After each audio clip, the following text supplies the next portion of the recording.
ಅಧ್ಯಾಯ 12. ಮೋಕ್ಷದಾಯಕ ಪುಣ್ಯಕ್ಷೇತ್ರಗಳ ವರ್ಣನೆ. ಕಾಲ ವಿಶೇಷದಿಂದ ಬೇರೆ ಬೇರೆ ನದಿಗಳ ತೀರ್ಥಗಳಲ್ಲಿ ಸ್ನಾನದ ಉತ್ತಮ ಫಲದ ನಿರ್ದೇಶ ಹಾಗೂ ತೀರ್ಥಗಳಲ್ಲಿ ಪಾಪಗಳಿಂದ ದೂರ ಉಳಿಯಲು ಎಚ್ಚರಿಕೆ. ಸೂತ ಪುರಾಣಿಕರು ಹೇಳುತ್ತಾರೆ, ವಿದ್ವಾನ್ ಹಾಗೂ ಬುದ್ಧಿವಂತರಾದ ಮಹರ್ಷಿಗಳೇ, ಮೋಕ್ಷದಾಯಕ ಶಿವಕ್ಷೇತ್ರಗಳ ವರ್ಣನೆಯನ್ನು ಕೇಳಿರಿ. ಅನಂತರ ಲೋಕರಕ್ಷಣೆಗಾಗಿ ಶಿವನಿಗೆ ಸಂಬಂಧಿಸಿದ ಆಗಮಗಳನ್ನು ನಾನು ವರ್ಣಿಸುವೆನು. ಪರ್ವತ, ವನ, ಕಾನನಗಳ ಸಹಿತ ಈ ಪೃಥ್ವಿಯ ವಿಸ್ತಾರ 50 ಕೋಟಿ ಯೋಜನವಿದೆ.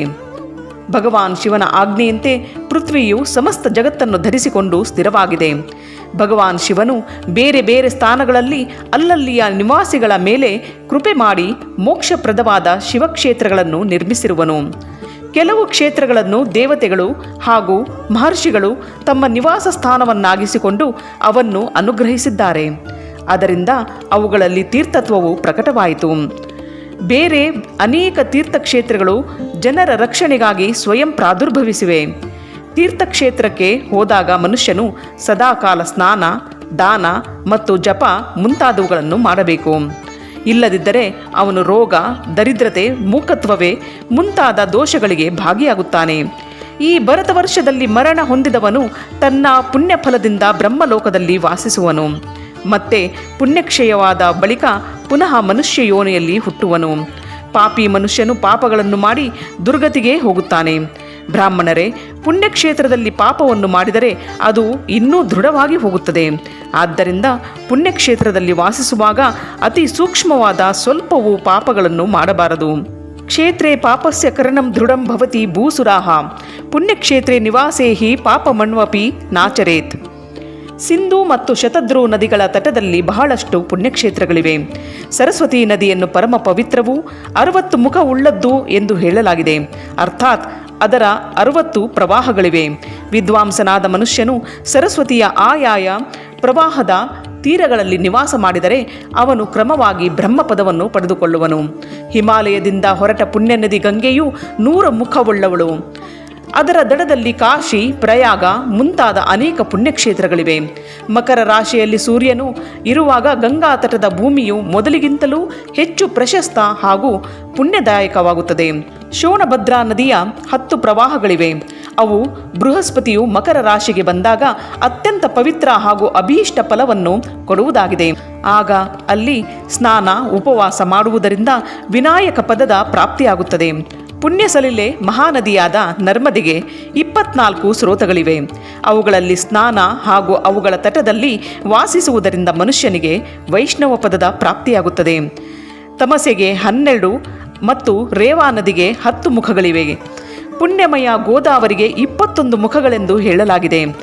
ಅವು ಬ್ರಹ್ಮಹತ್ಯೆ ಹಾಗೂ ಗೋಹತ್ಯೆಯ ಪಾಪವನ್ನು ನಾಶ ಮಾಡಿ ರುದ್ರಲೋಕವನ್ನು ಕೊಡುವುದು.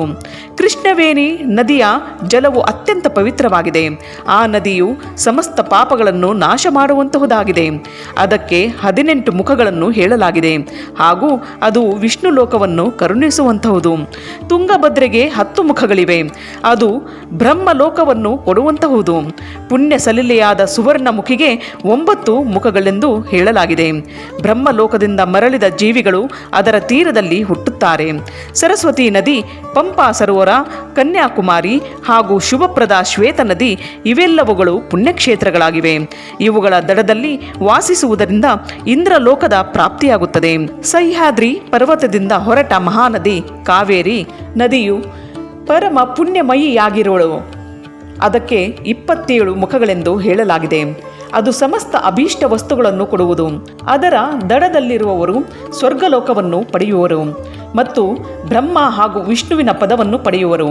ಕಾವೇರಿ ನದಿಯ ದಡದಲ್ಲಿರುವ ಶೈವ ಕ್ಷೇತ್ರಗಳು ಅಭೀಷ್ಟ ಫಲವನ್ನು ಕೊಡುವುದರ ಜತೆಗೆ ಶಿವಲೋಕವನ್ನು ಕರುಣಿಸುವವು. ನೈಮಿಷಾರಣ್ಯ ಹಾಗೂ ಬದರಿಕಾಶ್ರಮದಲ್ಲಿ ಸೂರ್ಯ ಮತ್ತು ಬೃಹಸ್ಪತಿಗಳು ಮೇಷರಾಶಿಗೆ ಬಂದಾಗ ಅಲ್ಲಿ ಮಾಡಿದ ಸ್ನಾನ, ಪೂಜೆ ಮುಂತಾದವುಗಳಿಂದ ಬ್ರಹ್ಮಲೋಕವು ಪ್ರಾಪ್ತವಾಗುವುದೆಂದು ತಿಳಿಯಬೇಕು. ಸಿಂಹ ಮತ್ತು ಕರ್ಕಾಟಕ ರಾಶಿಯಲ್ಲಿ ಸೂರ್ಯ ಸಂಕ್ರಾಂತಿಯಾದಾಗ ಸಿಂಧೂ ನದಿಯಲ್ಲಿ ಮಾಡಿರುವ ಸ್ನಾನವು ಹಾಗೂ ಕೇದಾರ ತೀರ್ಥದ ಸೇವನೆ ಮತ್ತು ಸ್ನಾನ ಜ್ಞಾನದಾಯವೆಂದು ತಿಳಿಯಲಾಗಿದೆ. ಬೃಹಸ್ಪತಿಯು ಸಿಂಹರಾಶಿಯಲ್ಲಿ ಸ್ಥಿತನಾದಾಗ ಸಿಂಹ ಸಂಕ್ರಾಂತಿಯುಕ್ತ ಭಾದ್ರಪದ ಮಾಸದಲ್ಲಿ ಗೋದಾವರಿಯಲ್ಲಿ ಸ್ನಾನ ಮಾಡಿದರೆ ಅದರಿಂದ ಶಿವಲೋಕವು ಪ್ರಾಪ್ತವಾಗುವುದೆಂದು ಹಿಂದೆ ಸ್ವತಃ ಭಗವಾನ್ ಶಿವನು ಹೇಳಿರುವನು. ಸೂರ್ಯ ಮತ್ತು ಬೃಹಸ್ಪತಿ ಕನ್ಯಾ ರಾಶಿಯಲ್ಲಿ ಸ್ಥಿತರಾದಾಗ ಯಮುನೆ ಹಾಗೂ ಶೋಣಭದ್ರಾ ನದಿಗಳಲ್ಲಿ ಸ್ನಾನ ಮಾಡಬೇಕು. ಆ ಸ್ನಾನದಿಂದ ಯಮಧರ್ಮ ಮತ್ತು ಗಣಪತಿ ಲೋಕಗಳಲ್ಲಿ ಮಹಾನ್ ಭೋಗಗಳು ದೊರೆಯುವು. ಹೀಗೆ ಮಹರ್ಷಿಗಳ ಅಭಿಪ್ರಾಯವಾಗಿದೆ. ಸೂರ್ಯ ಮತ್ತು ಬೃಹಸ್ಪತಿ ತುಲಾ ರಾಶಿಯಲ್ಲಿ ಸ್ಥಿತರಾದಾಗ ಕಾವೇರಿ ನದಿಯಲ್ಲಿ ಸ್ನಾನ ಮಾಡಬೇಕು. ಆ ಸ್ನಾನದ ಮಹಿಮೆಯಿಂದ ಸಂಪೂರ್ಣ ಅಭೀಷ್ಟ ವಸ್ತುಗಳು ದೊರಕುವವು ಎಂದು ಭಗವಾನ್ ವಿಷ್ಣುವಿನ ವಚನವಿದೆ. ಸೂರ್ಯ ಮತ್ತು ಬೃಹಸ್ಪತಿ ವೃಶ್ಚಿಕ ರಾಶಿಯಲ್ಲಿ ಸ್ಥಿತವಾದಾಗ ಮಾರ್ಗಶಿರ ತಿಂಗಳಲ್ಲಿ ನರ್ಮದೆಯಲ್ಲಿ ಸ್ನಾನ ಮಾಡುವುದರಿಂದ ಶ್ರೀ ವಿಷ್ಣುವಿನ ಲೋಕವು ದೊರೆಯಬಲ್ಲದು. ಸೂರ್ಯ ಹಾಗೂ ಬೃಹಸ್ಪತಿ ಧನುರಾಶಿಯಲ್ಲಿ ಸ್ಥಿತವಾದಾಗ ಸುವರ್ಣಮುಖಿ ನದಿಯಲ್ಲಿ ಸ್ನಾನ ಮಾಡಿದರೆ ಶಿವಲೋಕವು ದೊರೆಯುವುದು. ಹೀಗೆ ಬ್ರಹ್ಮದೇವರ ವಚನವಿದೆ. ಸೂರ್ಯ ಮತ್ತು ಬೃಹಸ್ಪತಿ ಮಕರ ರಾಶಿಯಲ್ಲಿ ಸ್ಥಿತವಾದಾಗ ಮಾಘ ಮಾಸದಲ್ಲಿ ಗಂಗೆಯ ಜಲದಲ್ಲಿ ಸ್ನಾನ ಮಾಡಬೇಕು. ಆ ಸ್ನಾನವು ಶಿವಲೋಕವನ್ನು ಪ್ರಾಪ್ತಿ ಮಾಡಿಕೊಡುವುದು ಎಂದು ಬ್ರಹ್ಮದೇವರು ಹೇಳಿರುವರು. ಶಿವಲೋಕದ ಬಳಿಕ ಬ್ರಹ್ಮ ಹಾಗೂ ವಿಷ್ಣುವಿನ ಲೋಕಗಳಲ್ಲಿ ಸುಖವನ್ನು ಅನುಭವಿಸಿ ಕೊನೆಗೆ ಮನುಷ್ಯನಿಗೆ ಜ್ಞಾನದ ಪ್ರಾಪ್ತಿಯಾಗುವುದು. ಸೂರ್ಯನು ಕುಂಭರಾಶಿಯಲ್ಲಿದ್ದಾಗ ಮಾಘ ಮತ್ತು ಫಾಲ್ಗುಣ ಮಾಸಗಳಲ್ಲಿ ಗಂಗಾ ತೀರದಲ್ಲಿ ಮಾಡಿದ ಶ್ರಾದ್ದ, ಪಿಂಡದಾನವು ಅಥವಾ ತಿಲೋದಕ ದಾನ ಅಂದರೆ ತರ್ಪಣ ತಂದೆ ಮತ್ತು ತಾಯಿ ಎರಡೂ ಕುಲಗಳ ಅನೇಕ ತಲೆಮಾರುಗಳು ಉದ್ಧಾರವಾಗುವು ಎಂದು ತಿಳಿಯಲಾಗಿದೆ. ಸೂರ್ಯ ಮತ್ತು ಬೃಹಸ್ಪತಿ ಮೀನರಾಶಿಯಲ್ಲಿ ಸ್ಥಿತರಾದಾಗ ಕೃಷ್ಣವೇಣಿ ನದಿಯಲ್ಲಿ ಮಾಡಿದ ಸ್ನಾನವನ್ನು ಋಷಿಗಳು ಪ್ರಶಂಸಿಸಿದ್ದಾರೆ. ಆಯಾ ತಿಂಗಳಲ್ಲಿ ಮೇಲೆ ಹೇಳಿದಂತೆ ತೀರ್ಥಗಳಲ್ಲಿ ಮಾಡಿದ ಸ್ನಾನದಿಂದ ಇಂದ್ರ ಪದವಿಯ ಪ್ರಾಪ್ತವಾಗುತ್ತದೆ. ವಿದ್ವಾಂಸರಾದವರು ಗಂಗೆ ಅಥವಾ ಕಾವೇರಿ ನದಿಗಳನ್ನು ಆಶ್ರಯಿಸಿ ತೀರ್ಥವಾಸ ಮಾಡಬೇಕು. ಹೀಗೆ ಮಾಡುವುದರಿಂದ ಮಾಡಿದ ಪಾಪಗಳು ತತ್ಕಾಲದಲ್ಲೇ ನಿಶ್ಚಯವಾಗಿ ನಾಶವಾಗಿ ಹೋಗುವವು. ರುದ್ರಲೋಕವನ್ನು ಕರುಣಿಸುವಂತಹ ಅನೇಕ ಕ್ಷೇತ್ರಗಳಿವೆ. ತಾಮ್ರಪರ್ಣಿ ಮತ್ತು ವೇಗವತಿ ಇವೆರಡು ನದಿಗಳು ಬ್ರಹ್ಮಲೋಕದ ಪ್ರಾಪ್ತಿರೂಪಿ ಫಲವನ್ನು ಕೊಡುವವು. ಇವುಗಳ ಎರಡೂ ದಡಗಳಲ್ಲಿ ಎಷ್ಟೋ ಸ್ವರ್ಗದಾಯಕ ಕ್ಷೇತ್ರಗಳಿವೆ. ಇವುಗಳ ನಡುವೆ ಅನೇಕ ಪುಣ್ಯಪ್ರದ ಕ್ಷೇತ್ರಗಳಿವೆ. ಅಲ್ಲಿ ವಾಸಿಸುವ ವಿದ್ವಾನ್ ಮನುಷ್ಯನು ಮಹಾನ್ ಫಲಕ್ಕೆ ಭಾಗಿಯಾಗುವನು. ವಿದ್ವಾಂಸನಾದವನು ಸದಾಚಾರ, ಉತ್ತಮ ವೃತ್ತಿ, ಸದ್ಭಾವದೊಂದಿಗೆ ದಯಾಭಾವವನ್ನು ಇರಿಸಿಕೊಂಡು ತೀರ್ಥಕ್ಷೇತ್ರದಲ್ಲಿ ನಿವಾಸ ಮಾಡಬೇಕು. ಇಲ್ಲದಿದ್ದರೆ ಅದರ ಫಲವು ಸಿಗುವುದಿಲ್ಲ. ಪುಣ್ಯಕ್ಷೇತ್ರದಲ್ಲಿ ಮಾಡಿದ ಸ್ವಲ್ಪವೇ ಪುಣ್ಯವೂ ಕೂಡ ಅನೇಕ ಪ್ರಕಾರದಿಂದ ವೃದ್ಧಿಯನ್ನು ಪಡೆಯುವುದು. ಅಲ್ಲಿ ಮಾಡಿದ ಸಣ್ಣ ಪಾಪವೂ ಕೂಡ ಮಹತ್ತರವಾಗುತ್ತದೆ. ಪುಣ್ಯಕ್ಷೇತ್ರದಲ್ಲೇ ಇದ್ದು ಜೀವನವನ್ನು ಕಳೆಯುವ ನಿಶ್ಚಯವಿದ್ದರೆ ಆ ಪುಣ್ಯ ಸಂಕಲ್ಪದಿಂದ ಅವನ ಮೊದಲಿನ ಎಲ್ಲ ಪಾಪಗಳು ತತ್ಕಾಲದಲ್ಲೇ ನಾಶವಾಗಿ ಹೋದವು.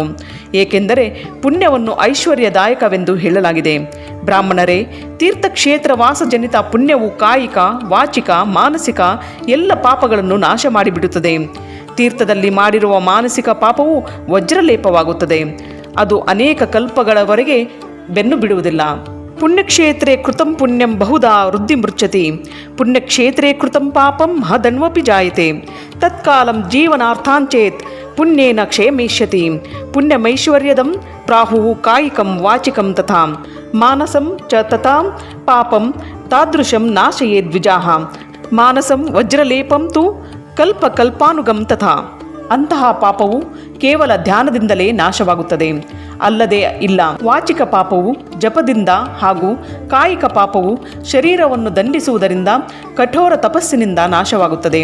ಆದ್ದರಿಂದ ಸುಖವನ್ನು ಬಯಸುವ ಪುರುಷನು ದೇವತೆಗಳ ಪೂಜೆಯನ್ನು ಮಾಡುತ್ತಾ, ಬ್ರಾಹ್ಮಣರಿಗೆ ದಾನವನ್ನು ಕೊಡುತ್ತಾ ಪಾಪದಿಂದ ದೂರ ಉಳಿದು ತೀರ್ಥಕ್ಷೇತ್ರದಲ್ಲಿ ವಾಸ ಮಾಡಬೇಕು. ಇಲ್ಲಿಗೆ ಅಧ್ಯಾಯ 12 ಸಂಪೂರ್ಣವಾಯಿತು.